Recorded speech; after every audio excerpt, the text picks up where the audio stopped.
innovations in the transcript. We're going to start with the team from Brandman University and Credley with the practical case study, Competency-Based Education at Brandman University. And then we'll be switching over to ACRA and NASPA project reports from the awarded institutions. So we will begin with with Jonathan and Diane, and take it over up and away. All right, thanks. And am I close enough to the mic? Yeah. Okay. Well, you're like 5 feet away. So I'm Jonathan Finkelstein from Credley. Diane and I decided she would do the practical part and I would do the impractical part of our case study. We didn't decide that. So Credley is a digital credential service provider.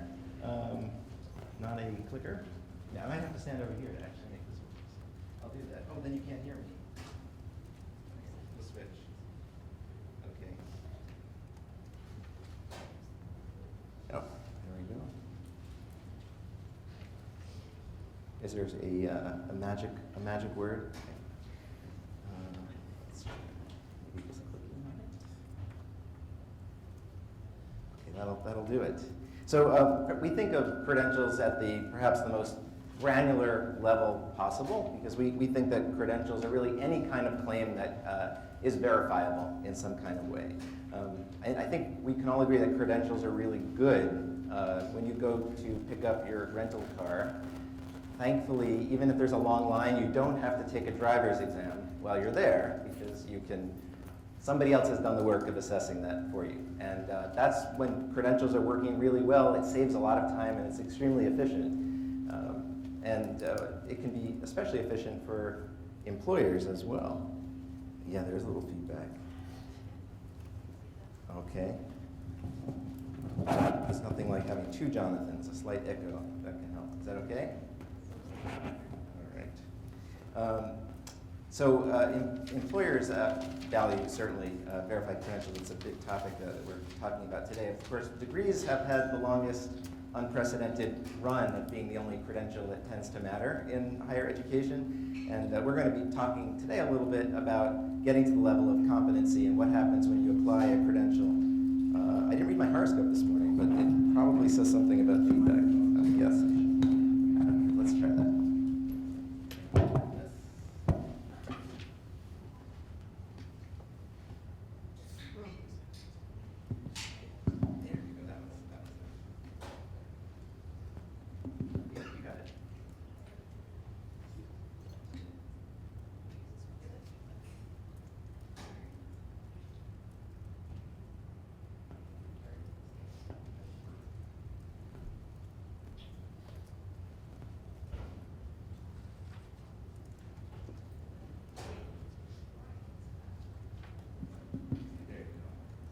We'll do karaoke style on this.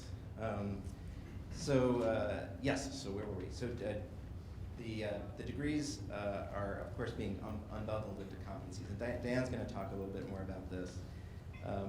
The growth in alternative credentials is really anything other than a degree in our mind.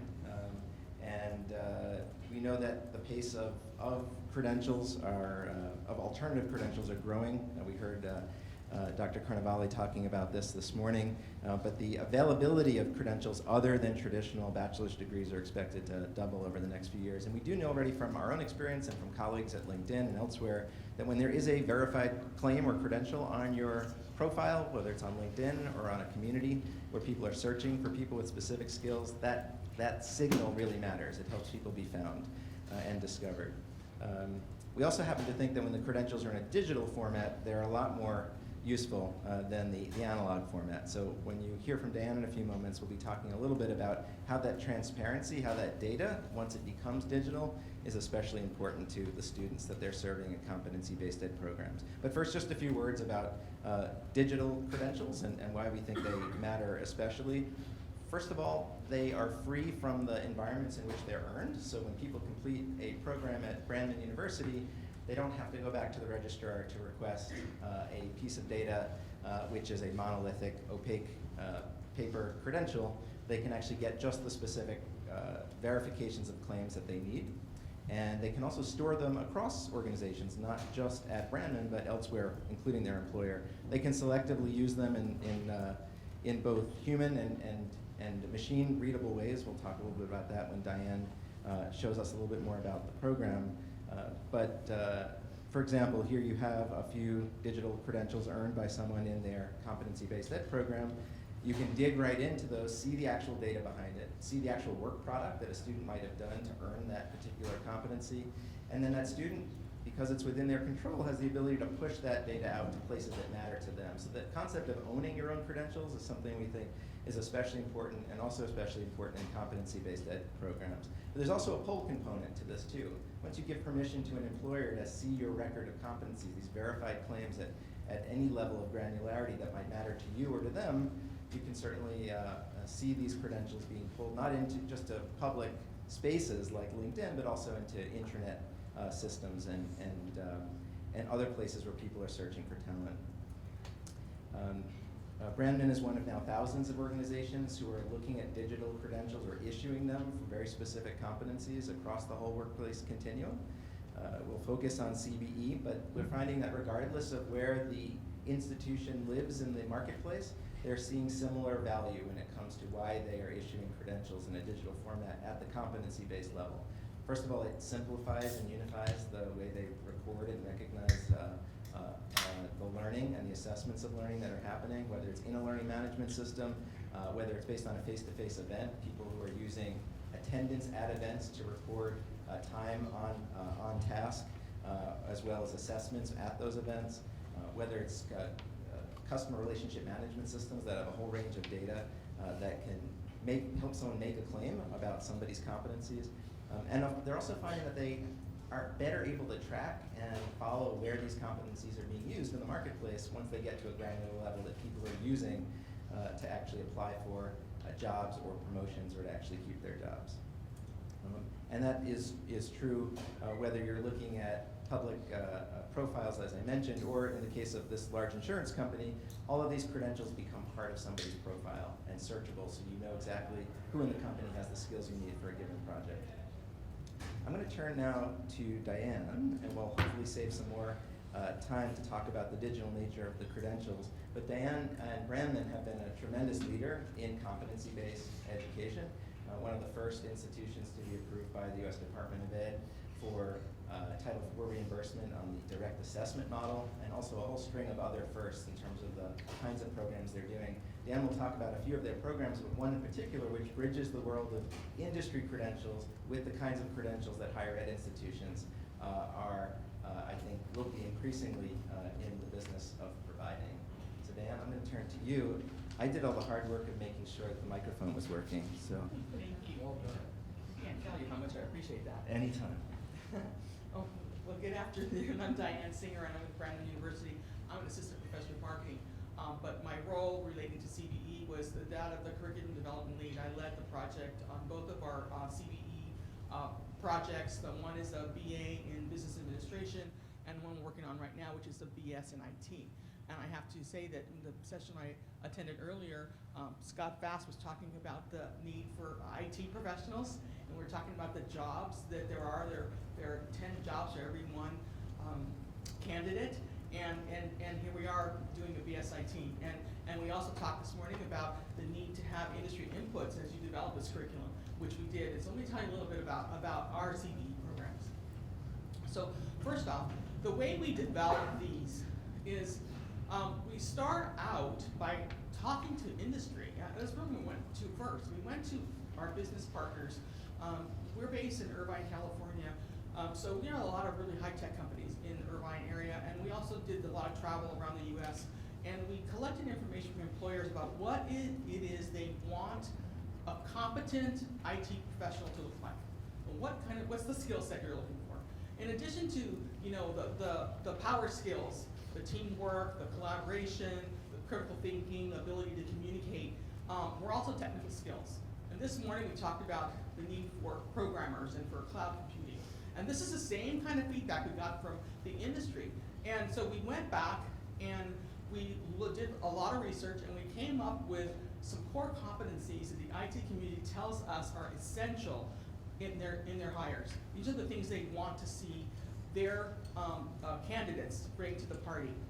And so we took this knowledge and we subject matter experts. In our case, we have about 14 PhD level IT professionals who are creating content for these courses, and it's part of the BS and IT program. And there's also, of course, a gen ed component and all those other components are in there.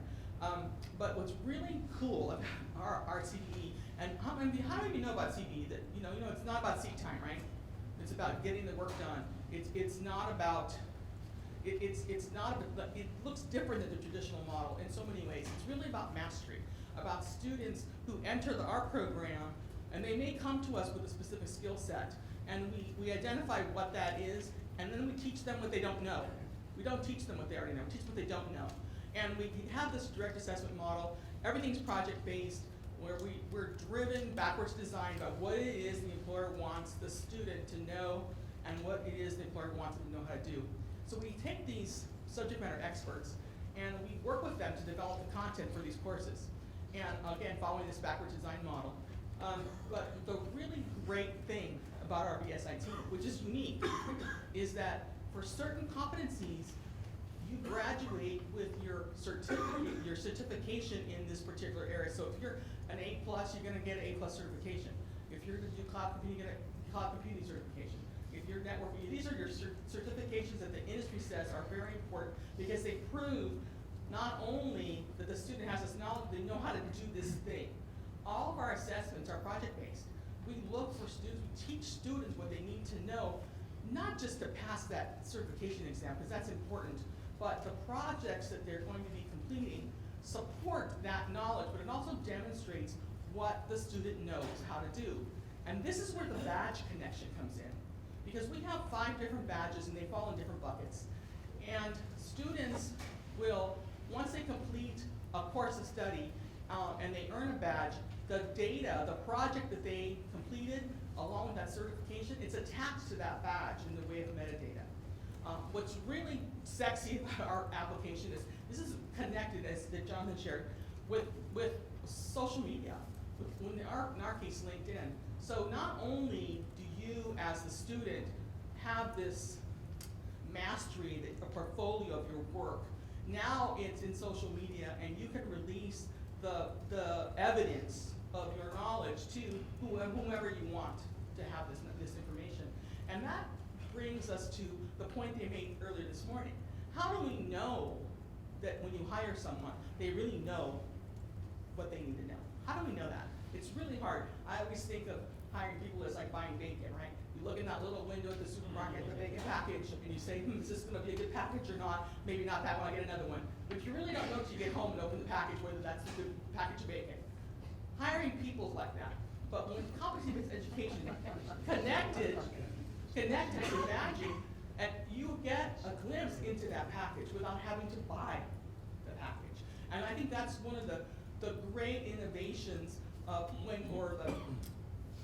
the great combination between digital badging and competency-based education. When you put them together, they give the employer more information about the hire, but they also give the candidate an opportunity to show what they know in a very real and meaningful way, because they can demonstrate their mastery not only from their attainment in the CBE program, but also in what is contained in their digital badge. It becomes a currency of sorts, and it's evidence about their mastery. A question for you, Diane, and Yes. maybe we'll take some questions from the audience. Can you talk a little bit more? You talked about some of the industry certifications that are part of this new BSIT program. What's the relationship between your CBE program and those external industry recognized credentials in those specific IT fields? Well, the only relationship is that we recognize that these certifying bodies are industry standard and that they're requirements in the IT profession. It'd be like being a teacher without a teaching credential. In the IT space, more and more, having those certifications, they're credentials about your proficiency. So our connection with our competency-based education is that part of your final assessment is your ability to pass that certification exam. You graduate, when you take that course, when you finish that course, you walk away with that certification in your back pocket. That's how they're connected. Yes? So can Yeah, this is just a teeny bit of a pushback. Okay, sure. So I'm from Seattle, Washington, where there's also a lot of IT tech stuff there. And recently we had a panel with Amazon and Microsoft about kind of what they're looking for in people who are coming out of colleges. This is mainly at the graduate level, but also the undergrad. And they actually pushed back a little bit on this model because they said that that technology changes so quickly that somebody who's certified in one sort of thing, what they're really needing is somebody who's going to be able to move quickly throughout. And so I'm just kind of curious about if you heard any of that. Is that part of your mix in terms of these specific certifications, in terms of then what the industry needs in terms of how quickly technology moves? Right. Well, it's interesting you mentioned Microsoft and Amazon because those are people we talk to. So that's really kind of interesting input. Thank you. You know, the certification is a living and breathing thing. You have to recertify. You take the test, right? In our competency-based education program, we're retooling these things. We're already starting now adjusting the content from the previous program. So this is both systems, the certification system and the CBE system. They're constantly going to be renewed and updated so that they're current. In IT in particular, as you know, it gets old real fast. If you're not current, if you wait 6 months, you're behind the power curve, right? So we're constantly updating both our content and our badges and to align with the certification. For instance, the A+ right now, I guess there was an 800 version, now there's a 900 version. So now we're tooling toward the 900 version. So we're gonna keep doing it like that because that's what the employers tell us they want. They want the certification and they want to see the evidence, but of course it has to be current, and so our curriculum will be current as well. I would just add one thing. When you look at some of the credentials that Brandman is giving directly, they're for evergreen skills like your ability to solve problems and be an engaged learner who knows how to apply what you're learning to the real world. I know as an employer who's busy hiring lots of people, those are the things that are especially important to me. And I think Brandman is recognizing they have a great service to provide to employers to not force them to have to reassess every single one of those skills, which can often be very costly and take a lot of time. And so I think you've developed a very interesting assessment model to try to get at some of those foundational non-cognitive or so-called soft skills. Absolutely, and you know, our curriculum is connected through project-based assignments, learning activities. Some of our assessments are project-based. Students are going to be working in teams. The part of the whole idea behind competency-based education is we want mastery in these technical skills, but we want mastery in these non-cognitive skills too, because it's really important that when you make a hire, this is a good hire, not only do they fit in your organization and they can get along and communicate, but they have to have the technical skills. So we're doing both at the same time, and it's really, we see that in this essential input that business gave us. And we saw that years ago when we were talking about in the K-12 space about students not knowing anything when they graduate. And the business community said we really need people to have these non-cognitive skills. And that's translating into, of course, into higher ed as well. And we're seeing that today. That was 20 years ago. We're still having that conversation. So it becomes very, very real to everyone that when you hire someone, you want them to be competent, but not only in their technical skills, but in their ability to get along and to actually to work and to perform in an organization. Is there a question over here, and then I'll bring that mic to you. Diane, Yes. is this badging model, I'm sorry if that's not the right label for it, Okay. is it part of a bigger ecosystem of transcripting at your institution? We're headed in that direction. We're not there quite yet. I know quite a few of our academic affairs leadership is involved in this through Lumina. So we're doing some analysis on how we're going to put that together. So we haven't made that connection yet, but it's part of the strategy. We're just now implementing our badging program with this BSIT. So it's coming together. We've issued a few badges, on a test basis, but we're getting there, and we're going to be implementing it officially. I think starting April 1st, we turn it on. But we're not yet there with the transcripts. So is that to say that the BSIT is awarded on a transcript separate from the badging process? I'm just trying to conceptualize how it all comes together from an institutional perspective and also from the student perspective. Well, right now, when we award a student a badge, the student is now the earner and they possess that badge. And they can put that badge out on social media. That badge does not yet exist on the student transcript. What the student did to earn the badge is on the transcript, but the physical badge itself with the metadata to demonstrate the evidence is not connected there yet. So it's all independent right now? Correct, Okay. correct. They haven't merged yet. And you know, we're working on that bigger picture about how transcripts will change in the future. But the new digital transcript is still something that we're all very excited about. And when we can incorporate badging into that, and when you can actually open a file and look at more than just the GPA, that'll be very meaningful for the employer and for the student. Just one quick note on that. I think one of the interesting things we're seeing is people are indeed thinking of the profile that stores these digital credentials, these verifiable claims, badges, whatever they're called at a given institution, are thinking of them in most cases as the co or extracurricular transcript or the professional version of the transcript, the part that stays in possession of the student indefinitely as they move from program to program, from education to workforce.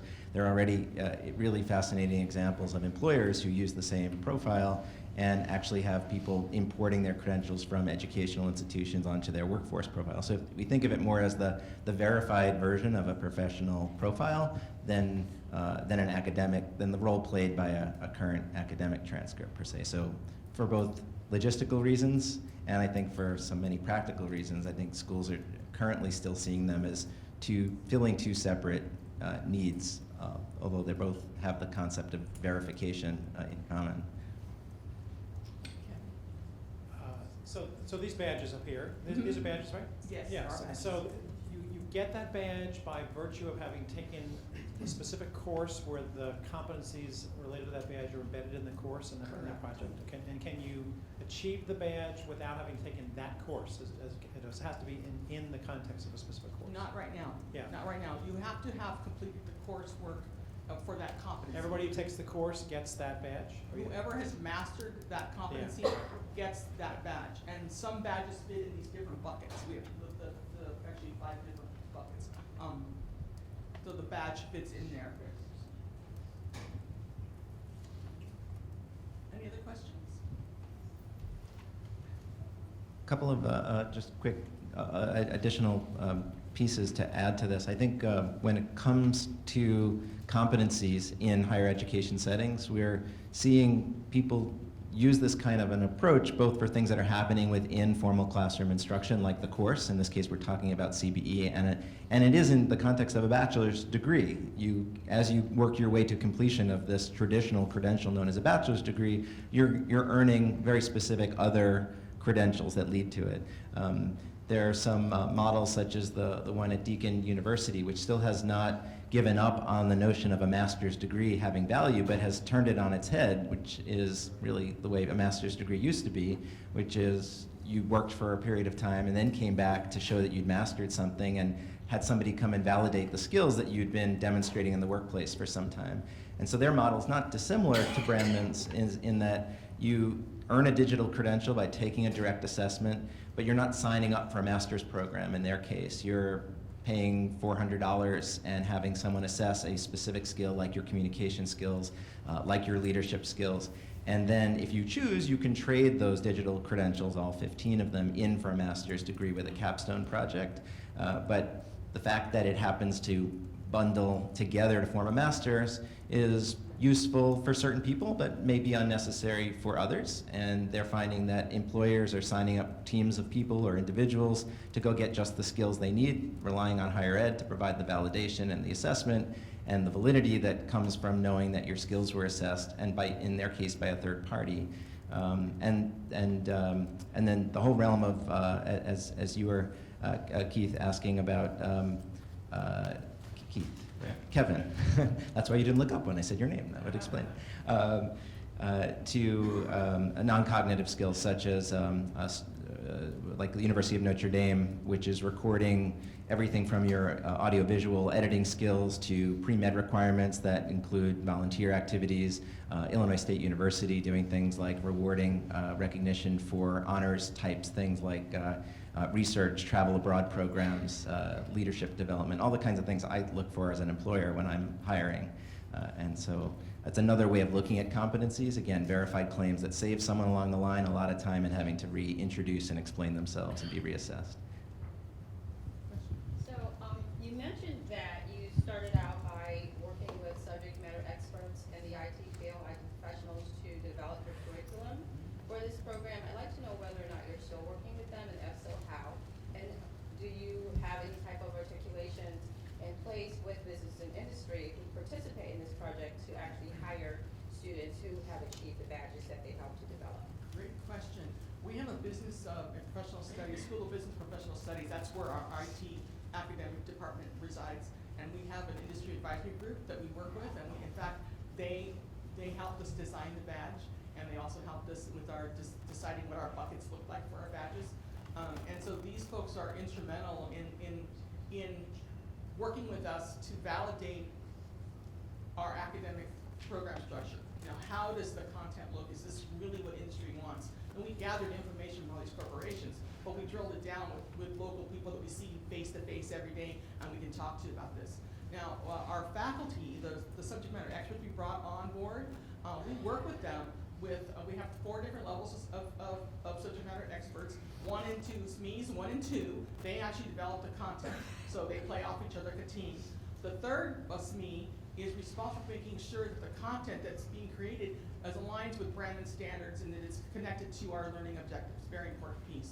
And then our fourth SME, these are industry, these are hiring managers, they're executive levels who look at our content to make sure that this is really what employers want. Is it really what an employer wants? Would I want that? Would I want to hire the person to study this coursework? So those are that's how we develop our content. It's an iterative process. We start backwards. We look, what are we going to assess for? And then what are our learning objectives, and all the way through to the learning activities. And so it's we pull content from different sources. We're using UCertify, SciBooks for discrete math. We're working with IBM, Microsoft Imagine Academy, in addition to a bunch of different texts and other kind of technologies that we draw from. Does that answer? Yes, for the most part, but one Okay, last sure. part. Of I'd like course. to know whether or not we've taken it to that next step where those same employers are actually hiring their Yes. students to. Yeah. God, I think this is terrific. It was a long question. Yes, Sorry. we have a relationship with these employers that they're giving us students. They are saying, they're sponsoring their tuition. They're saying, I want you to, these are my students who have all this knowledge and this experience with no academic degree, no college degree. These people need a college degree because they need to promote. We think they're fantastic. Their earnings are capped. This is your base. So they're sponsoring students to enroll in our program. So it's really kind of goes full circle. Once we work with that group and we survey them, and we do a lot of focus groups because we want to get their input. Is this good? Is this working? And we're tweaking our program depending on that feedback.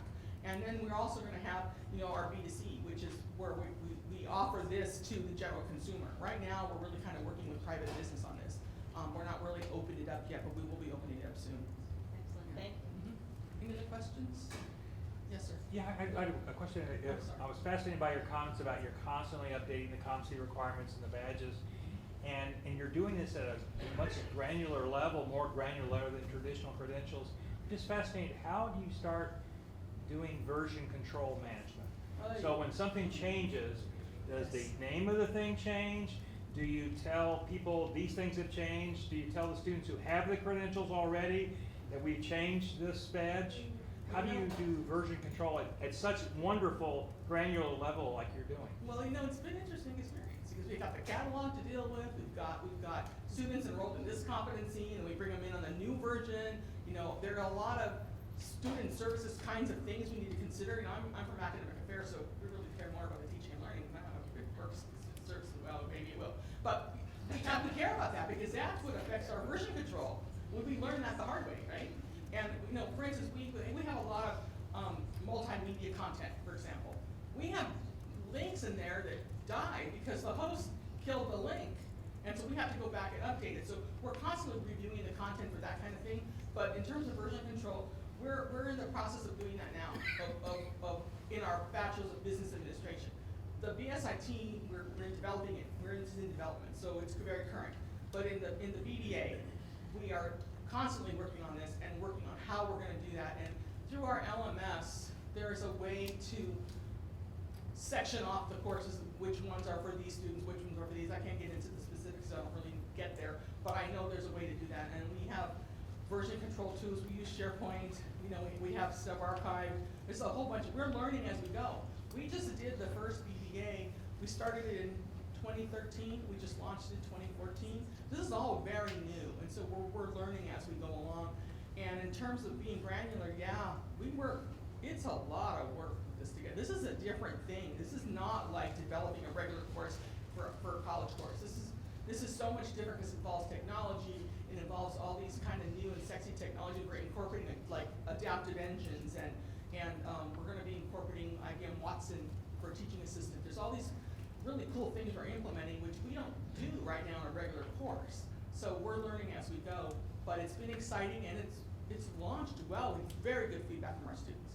We have 500 students enrolled right now in the BBA. And Bob, this is where the fact that the credentials are in a digital format and stored and in the possession of the earner, but still have a link back to the mothership that issued them when things do come up for renewal or our new versions are available. It's much easier to communicate with those people and also offer them opportunities to re-up their learning. And we need to stop We just do. talking the time. We do. Thank you. We yield the Thank 3 you minutes we so took much. back.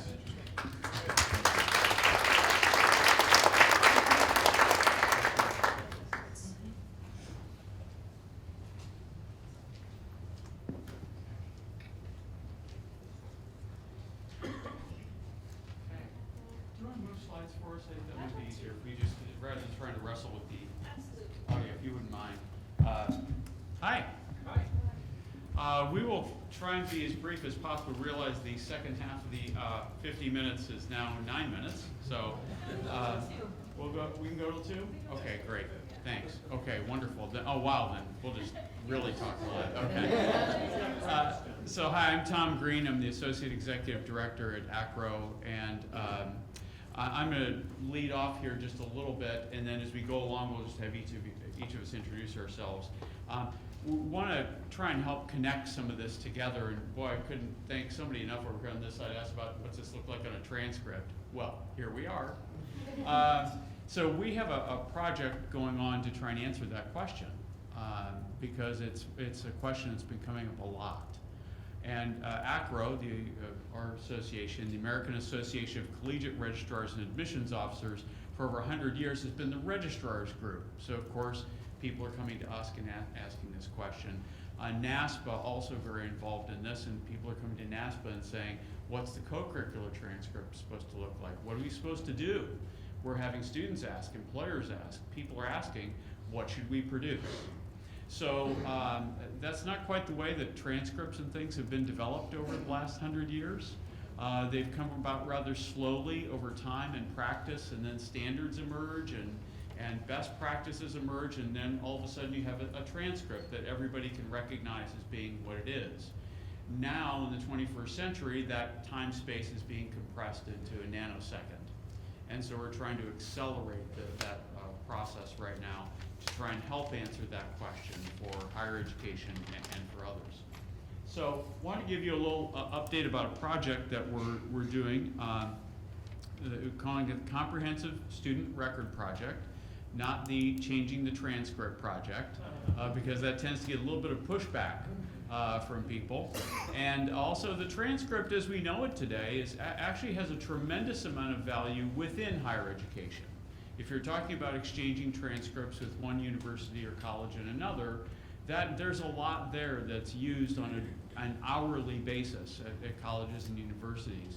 So it's not the intention to abandon that or somehow throw that out and put something new in place, but really what's the better picture, what's the bigger picture that we can provide today because of technology, because of the ability to talk more about learning outcomes and competencies and where learning takes place, that we can now say, let's do it this way or let's change it. So the project is very generously supported by Lumina Foundation, and it allows us to work with 12 institutions to try and accelerate this process. And we'll talk a little bit more about what that is, but first and foremost, just wanted to say it's a partnership with our two organizations, and between us, we virtually have probably every college and university in the U.S. and Canada as a member. So there's a very, very broad representation of institutional partners. We also have colleagues and members overseas who are working on this very same issue. This is not just an American or North American question. This is a worldwide question that's going on of how do we do this. So we're trying to learn from what other people around the globe are doing in this space as well. We are providing consultants to the 12 institutions to try and help facilitate the development of this. So from ACRO, we've chosen some really great, experienced, seasoned people who are not only expert registrars and experts on how student information systems work, but also policy and process. How do you have to go about wrestling with policy issues as an institution to try and change how you represent learning? Right? That's more than just a technical issue or a registrar issue, that's an institutional issue. And so there are faculty governance issues involved with that, and ways in which we have to go about partnering with people on the campus that maybe we've partnered with on a few things, but where has student affairs been in this conversation, and how do we partner with them in this? If you think about it in the past, it's been kind of like, well, there's academic affairs and there's student affairs, right? And now those lines are really blurring and blending much, much more on the issue of learning than they ever have before. So we've got NASPA experts, we've got ACRO experts, we've got a technology panel of experts as well that are helping us in the project. We're trying to accelerate the creation. We're also trying to develop a framework for this, because we're hoping that through this process, what may come out of this is not just a model or standard that would emerge. We don't anticipate one thing will come out of this and everybody will go, okay, plug and play, right? Here's your model, just take this and run. We're actually envisioning a number of models that will come out of the project, and maybe one institution will like this part, another institution likes that part, and so we'll see where this goes, and from that over time, we'll see that probably hopefully bubble up or boil up into something that we all agree upon as a comprehensive student record, or not, right? We really don't know the answer to that question. But we're trying to develop a framework so that institutions can think about this and consider all of those issues that they might need to address when they're on the pathway to try and develop a comprehensive student record. We also want to document some of the policy and procedure issues that came up during the process, so that as institutions navigate this over the course of the project, they can share that learning and that expertise with others, so that other people don't have to go through some of those same things, or they know they have to address this issue or that issue as part of it. So we also have this question in front of us, which is a great question. Does the credit hour interfere with this, right? Is that a barrier? Is the credit hour really something, it's our currency, right?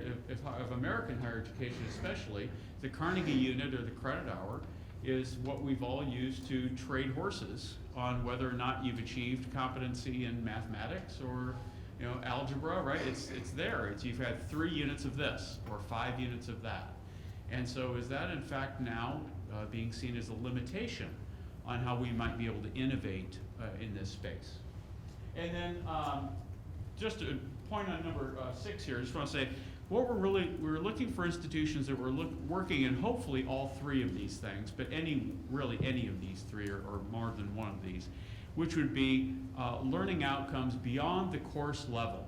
Because if you talk to institutions, learning outcomes have been developed for courses, but not so much for programs, majors, and degrees, right?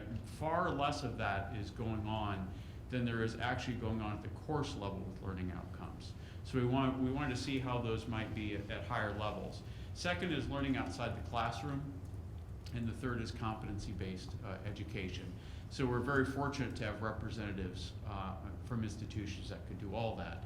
Now the trick was to try and pick 12 institutions that represent the breadth of American higher education. If you really want a great challenge some afternoon, sit down with some colleagues and try and pick just 12 that captures everything, right? Every kind of the nuance and difference of the over 4,000 educational institutions that we have in the United States. So if you pull up the next slide, these are the 12 that made the list, and you might recognize some familiar names. We have people in the audience right now. Jeff is here from Central Oklahoma. Joellen Shendy, I saw Joellen back there. There's right. We've got Brandman. So we've got some folks who are already engaged in this work here today in this conference, but also some folks who really sit outside of that, or maybe you hadn't heard of before, or may not be familiar with. We wanted to make sure we encompassed 2-year institutions, 4-year institutions, research flagship institutions, east, west, north, south, right? Try to incorporate some geographical variations and differences there, as well as some specialization. So for example, we were able to bring on Dillard University from New Orleans as an HBCU. So how will this work in all the different varieties that we have in American higher education? That really was the challenge of it, and kind of the excitement of it, to see what commonalities and differences might come out of the project in that way. Okay, thanks. So good afternoon. I'm Amelia Parnell, Vice President for Research and Policy at NASPA. And so NASPA and ACRO are partnering on this, and we've committed to about a year and a half worth of work together. So my slide for you today is really to kind of highlight for you, if this afternoon's focus is going to be on the how, here's how these 12 institutions and a number of others across the country are approaching this work. And so I use the term this work because it's very broad. So of the 12 institutions we've chosen, some are doing badges, some are doing portfolios, some are doing transcripts, and some are just in the middle of a number of those things. Some are doing portfolios and badges. And so the 5 things I think I would share with you today are reflective of what these institutions are doing, but they're considerations for other institutions that are having these larger conversations around the credit hour, around what does learning mean, around just the general outcome of this work and who's it for. Is it for employers? Is it for students? You know, what's the process that we're going to use to get this done, whatever this is. So the first is that it's a team approach. And so the comment earlier about what student affairs cares about, we care about the learning, and I know that that wasn't a tongue-in-cheek thing. That was really just honestly, well, I'll give you credit. It's a team approach. So it's academic affairs, obviously. It's student affairs. It's the registrar. In some cases, it's institutional research. Some questions around how does all of this work connect to larger student outcomes. And so different institutions are taking various approaches in terms of when they want to bring folks to the table, but it does take a village. It takes a group of people committed to this work. So naturally, the registrar would be concerned with what's the process of validating these experiences. Student affairs is going to be interested in the co-curricular, obviously. There's learning that takes place in study abroad and community service and those type of things. Academic affairs, obviously, around learning outcomes and what's the framework and all those things. So we're all on the same team, obviously, and it takes that type of approach to get this done.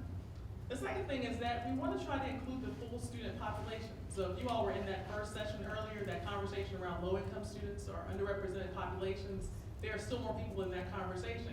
Military-connected students, adult students, students, especially with regard to co-curricular, who are picking up competencies and learning things in outside the classroom environments. And outside the classroom might not be at the institution. So as we talk about competency-based education and people who are returning to academic environments from the workforce, maybe they've done some service that could actually be included in a comprehensive student record. The challenge with this, one that Lumina has asked us to keep in mind, is for some reason or another, larger conversations around low-income students oftentimes excludes the fact that there are work-study engagements, opportunities on campus where they're still picking up learning.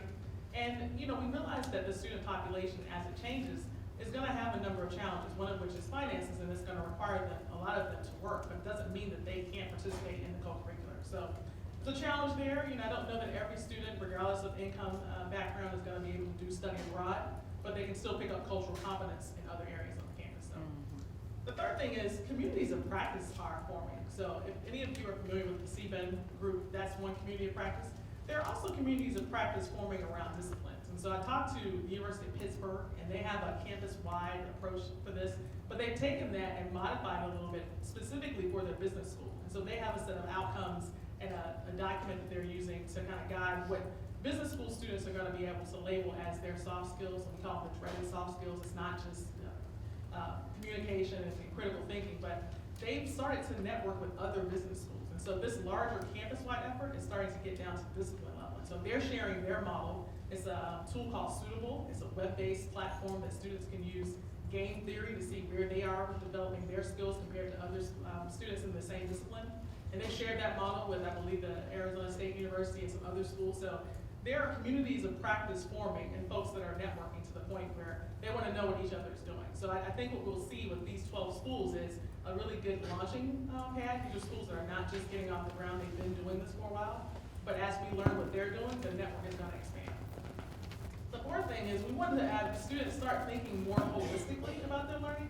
So these terms like integrated learning, blended learning, hybrid learning keep coming back up. So it's not that student affairs and NASPA is involved in this work to prove that we're more than the lazy river climbing wall people, but instead we really want students to start seeing, I know we get it all the time. We want students to be thinking about their learning more holistically. Now I think that on the other side of things, there will be times that students will be on campus and they just want to relax and have a moment outside class to sit and reflect and think. So I'm not suggesting that we measure and document and assess every single out of classroom experience.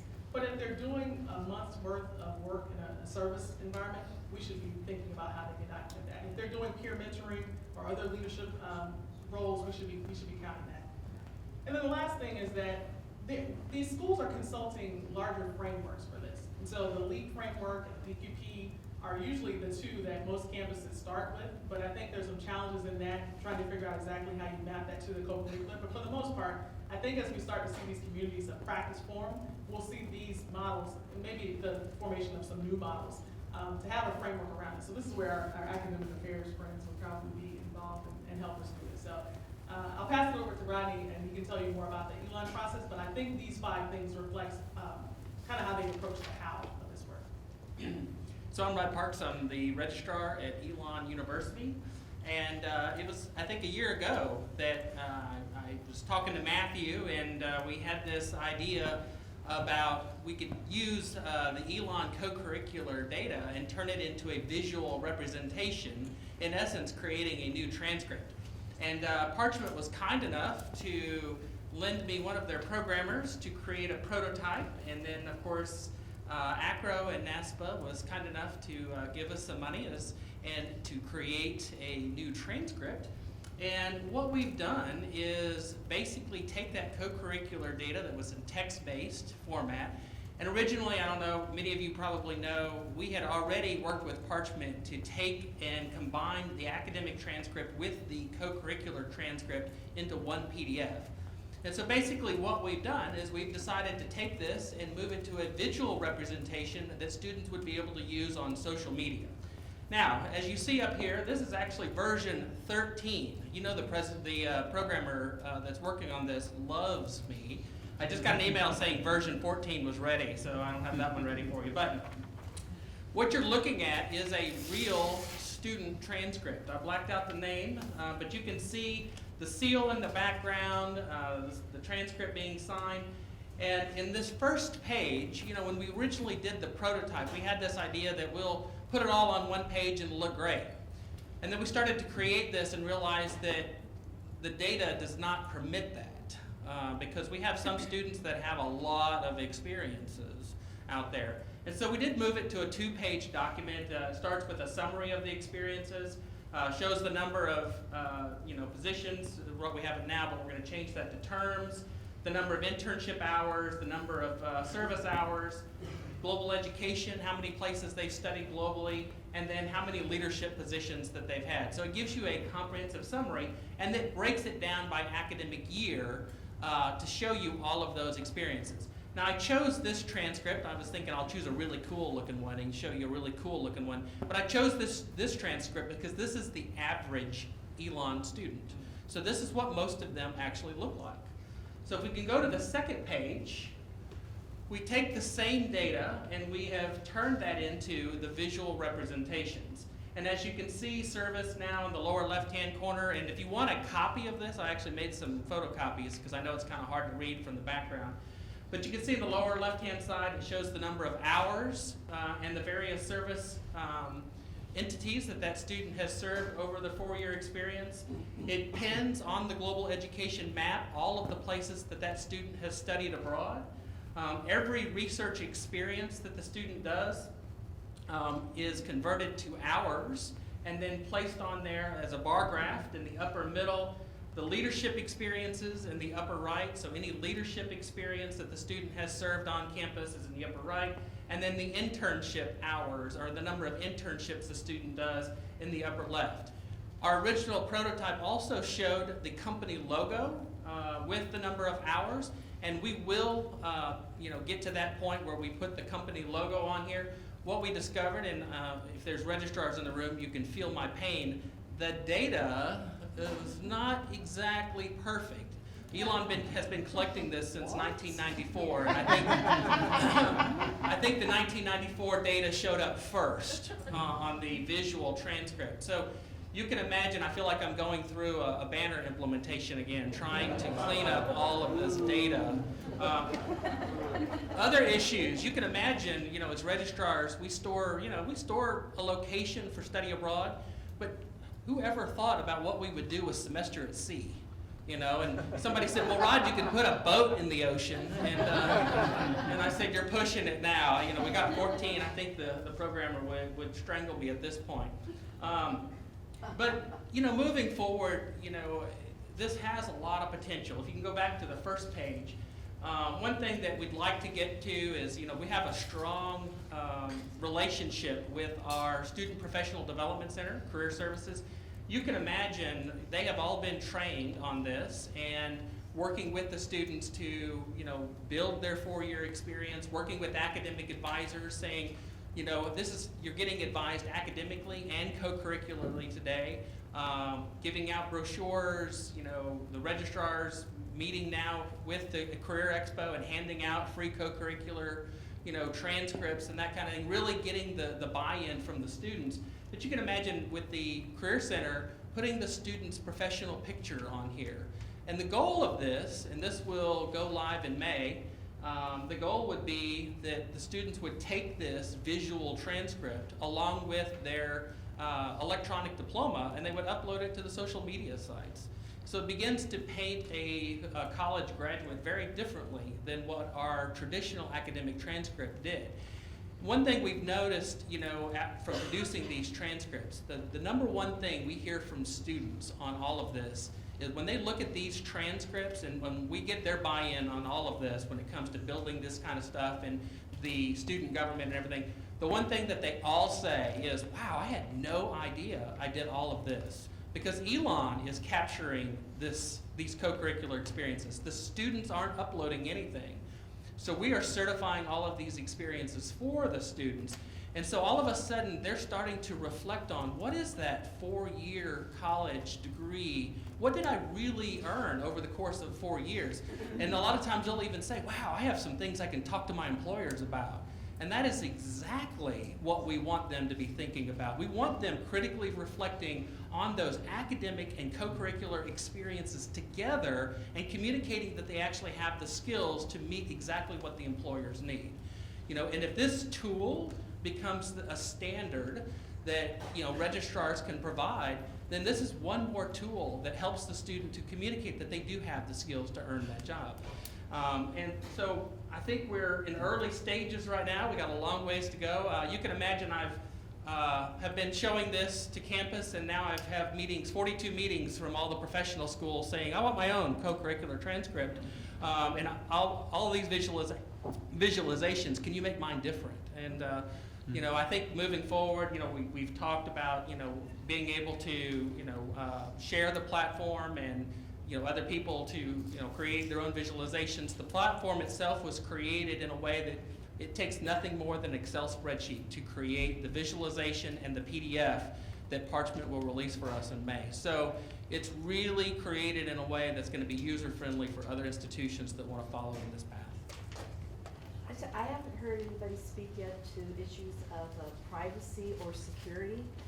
Could you just talk a little bit about what the two groups have been maybe struggling with those issues as you're seeing these credentials being passed around? And there's a lot of education that needs to occur for the student before they have it out there with social media. One thing's kind of interesting about this is that we knew that students were already photocopying their transcript and putting it on Facebook and LinkedIn. So they were not hesitant to throw that out there.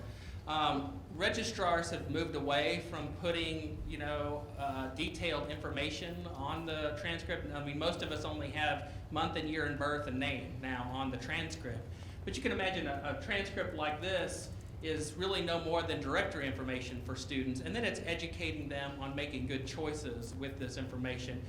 They don't seem to be nearly as concerned as a registrar does, but I think it is something that we try to talk to our students about a lot, is that just make sure the data is correct, because after all, we all know grade changes never happen. So make sure the data is correct, and then, really be cautious with how and when you're sharing this. And, the complement of something like the CE diploma is helpful, and we're gonna get to that place also where, reaching out to LinkedIn, we can actually certify that the document is, certify it through LinkedIn that it's an authentic document. That would be, the next evolution. I just want to reach out or respond just a little bit on that question you had about security and basically FERPA issues, right, that we'd have. So, as Rodney said, we know people are sharing a lot of things out there. And so if you go to LinkedIn, people make claims, right, about what they've done, but who's verifying those? And how do we know, how does an employer know, how does anybody know that the person who's claimed this actually has done it? And so one of our questions will be, that is an outgrowth of this process, is what's higher education's role in certifying claims of educational attainment in this new world of everybody sharing everything? Can we provide something that students can use to share a digital badge or a digital credential that would allow an employer to know that this really came from the institution, as opposed to me just saying, yeah, I graduated from Harvard Law School. Yeah, and you can claim that if you want to. Nobody's going to stop you from doing that on LinkedIn. But how do you really know, and how does an employer really know that it's true? And so we're also thinking about that as we look down in the future of this, how these might be used in a way that provides a role for higher education and authenticity of student information as well.